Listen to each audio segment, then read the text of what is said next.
کمزور آدمی ہی بھوت سے ڈرتے ہیں، طاقتور آدمی سے بھوت خود ڈر جاتا ہے اور انسان کے آگے دوڑتے ہوئے بھاگ جاتا ہے۔ میں ایک بہادر سردار ہوں، میں بھوت سے ہرگز نہیں ڈرتا۔ پہلا ڈاکو بولا، تو پھر اس گھوڑے کا مالک کہاں ہے؟ آخر وہ اس جنگل میں گھوڑا چھوڑ کر کہاں جا سکتا ہے؟ سردار نے گھوڑے کی پیٹھ پر ہاتھ پھیرتے ہوئے کہا، مالک ہوا کہیں چلا گیا ہو، بہرحال یہ قیمتی گھوڑا ہمارا ہے، ہم اسے بازار میں بیچ کر بہت روپیہ حاصل کر سکتے ہیں، اسے کھول کر ساتھ لیے چلتے ہیں، ڈاکے کا مال اسی پر لاد کر لائیں گے۔ سردار کے حکم پر ایک ڈاکو نے ماریا کے عربی نسل کے قیمتی گھوڑے کو درخت سے کھول کر اپنے ساتھ کر لیا اور وہ جنگل میں آگے بڑھنے لگے۔ ماریا سے اب صبر نہیں ہو سکتا تھا، کیونکہ ڈاکو اس کے سامنے اس کا گھوڑا کھول کر لے جا رہے تھے۔ وہ اپنی جگہ سے اٹھی اور ڈاکو کے پیچھے پیچھے چلنے لگی۔ وہ ڈاکو کو ایک ایسا سبق سکھانا چاہتی تھی کہ وہ آئندہ سے کسی بے گناہ شریف شہری کے ہاں ڈاکہ نہ ڈالے۔ اس نے زمین سے ایک درخت کی ٹوٹی ہوئی شاخ اٹھائی اور آگے بڑھ کر ڈاکو کے سردار کے سر پر دے ماری۔ ڈاکو نے تیش میں آ کر پیچھے دیکھا اور ایک ڈاکو کو زوردار تھپڑ دے مارا۔ کمینے مجھ پر حملہ کرتا ہے؟ ڈاکو نے حیرت سے کہا، سردار میرے تو دونوں ہاتھ خالی ہیں، یہ دیکھ لو۔ اس دفعہ ماریا نے وہی لکڑی پہلے بار ڈاکو کے سر پر دے ماری۔ وہ سر پکڑ کر بیٹھ گیا۔ دوسرے ڈاکو نے کہا، سردار اس جنگل میں بھوت پریت بستے ہیں، خدا کے لیے یہاں سے بھاگ چلو۔ سردار نے کڑک آواز میں کہا، بکواس بند کرو، میں کسی بھوت پریت کو نہیں مانتا، مجھ سے بڑھ کر کوئی بھوت نہیں ہے۔ وہ ابھی بات ہی کر رہا تھا کہ ماریا نے زمین سے ایک پتھر اٹھا کر سردار کے سر پر دے مارا۔ سردار چکر کھا کر گر گیا، اس کے ماتھے سے خون بہنے لگا۔ ایک ڈاکو نے کانپتے ہوئے کہا، سردار بھوتوں نے ہم پر حملہ کر دیا ہے، بھاگ چلو۔ سردار نے گرج کر کہا، خاموش، یہ بھوت نہیں ہے، ضرور کوئی چھپ کر ہم پر حملہ کر رہا ہے، میں ایک ہی ایک کو مزہ چکھا دوں گا۔ سردار نے تلوار کھینچ لی اور جھاڑیوں پر حملہ کر دیا۔ ماریا نے سوچا کہ اگرچہ وہ غائب ہے مگر اس کا جسم فضا میں موجود ہے، وہ نہ ہو کہ سردار کی تلوار لگ جائے اور وہ دو ٹکڑے ہو جائے۔ وہ ایک درخت کے پیچھے چھپ گئی۔ اس نے دیکھا کہ اس کا گھوڑا ایک طرف کھڑا ہے۔ وہ لپک کر اس کی طرف آ گئی اور گھوڑے پر سوار ہو گئی۔ گھوڑا اس کے سوار ہوتے ہی غائب ہو گیا۔ ڈاکو نے گھوڑے کو غائب ہوتے دیکھا تو وہ تھر تھر کانپنے لگے۔ سردار گھوڑا غائب ہو گیا ہے۔ اب تو سردار کی سٹی بھی گم ہو گئی، کیونکہ وہ گھوڑا واقعی ہی غائب ہو گیا تھا۔ حالانکہ ایک لمحے پہلے وہ وہاں پر موجود تھا، لیکن وہ ایک بہادر شخص تھا اور وہم پرست نہیں تھا۔ وہ جن بھوت کا بھی مقابلہ کر سکتا تھا۔ یہی وجہ ہے کہ اس نے نعرہ لگا کر کہا، او بھوت کے بچے، تو جہاں کہیں بھی ہے میرے سامنے آ، مجھ سے مقابلہ کر۔ چھپ چھپ کر حملہ کرنا مردوں کا نہیں عورتوں کا کام ہے۔ اب سردار کو کیا معلوم کہ یہ ایک عورت ہی ہے جو چھپ چھپ کر اس پر حملہ کر رہی ہے۔ ماریا نے گھوڑے پر بیٹھے بیٹھے ایک ڈاکو کے کندھے پر سے نیزہ کھینچ لیا اور پوری طاقت سے سردار کی ٹانگوں پر نیزہ دے مارا۔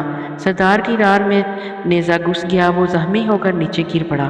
ماریا نے دوسرا نیزہ لے کر پہلے ڈاکو کی ران کو بھی شدید زخمی کر دیا۔ تیسرا ڈاکو بھاگنے لگا تو ماریا نے تلوار کا ایک ہاتھ مار کر اس کا ایک پیر کاٹ دیا اور وہ چیخ مار کر زمین پر گر پڑا۔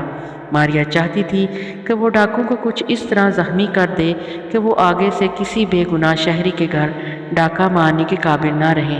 ایک ڈاکو کا ٹخنا کٹ گیا۔ ماریا نے تلوار چلا کر باقی دو ڈاکو کے بھی ٹخنے توڑ دیے۔ وہاں ایک شور مچ گیا۔ تینوں ڈاکو زخمی ہو کر زمین پر پڑے آہو بکا کرنے لگے۔ ان کے کٹے ہوئے ٹخنے سے خون بہہ رہا تھا۔ ماریا نے بلند آواز میں کہا، اے ظالم انسانوں، تم لوگوں کو لوٹتے رہے، لوگوں کو بے گناہ قتل کر کے ان کے گھروں کو آگ لگاتے رہے، تمہیں اپنے گناہ کی سزا مل گئی ہے۔ اب تم کسی کا گھر نہ لوٹ سکو گے، کسی کو قتل نہ کر سکو گے۔ میں نے معصوم انسانوں کو تمہارے ظلم و ستم سے بچا لیا ہے۔ ڈاکو ہکا بکا رہ گئے۔ وہ ماریا کی آواز سن رہے تھے مگر وہ دکھائی نہیں دے رہی تھی۔ وہ سمجھ گئے کہ کوئی چڑیل وہاں آ گئی ہے۔ سردار نے کہا، کیا تم چڑیل ہو؟ اگر تم چڑیل ہو تو انسانوں سے ہمدردی کیوں کرتی ہو؟ چڑیل تو انسانوں کو کھا جاتی ہے۔ ماریا نے کہا، میں چڑیل نہیں ہوں، میں ایک نیک دل روح ہوں۔ میں غریب لوگوں کی دوست ہوں اور ظلم کرنے والوں کی دشمن ہوں۔ میں تمہیں گردن مروڑ کر مار سکتی ہوں مگر میں نے ایسا نہیں کیا، اس لیے کہ میں جانتی ہوں کہ اگر انسان توبہ کر لے تو وہ پھر سے نیک بن سکتا ہے۔ اس لیے اب تم بھی توبہ کر لو، آئندہ سے برائی نہیں کرو گے۔ اگر تم نے ایسا نہ کیا اور پاؤں ٹھیک ہونے پر پھر سے لوگوں کے گھر